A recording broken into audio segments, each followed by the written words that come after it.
आरोग्य सेंटरचे खूप खूप आभार. आणि त्याच्या थ्रू मला डॉक्टर मंगलधैड मॅडमनी फेस योग वर्ग घेण्याची संधी उपलब्ध करून दिली, त्यामुळे त्यांचे अगदी मनापासून आभार. व का करावा, तर ही संकल्पना आत्ताची आहे का, तर नाही. ही संकल्पना पूर्वापार चालत आलेली आहे, पण ती कुठेतरी मध्ये खंडित पडली, ब्रेक झाली. आणि पुन्हा आता सगळ्यांना वाटायला लागलं की आपण परत पुन्हा एक म्हणजे चेहऱ्यासाठी काहीतरी केलं पाहिजे. कारण कसं झालं आता प्रेग्नन्सी मध्ये सुद्धा बघा, प्रेग्नन्सी नंतर चेहऱ्यावर वांग यायला किंवा डाग पडायला सुरुवात होते.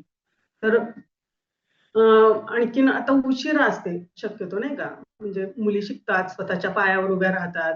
आणि ओव्हरऑलच 40 नंतर चेहरा थोडासा डल व्हायला लागतो. कारण कसं असतं, महिलांना अशी सवय असते की सगळ्या घरातल्यांसाठी खूप काही करतात त्या, अगदी थकेपर्यंत करतच असतात त्या, पण स्वतःसाठी काही करायला त्यांना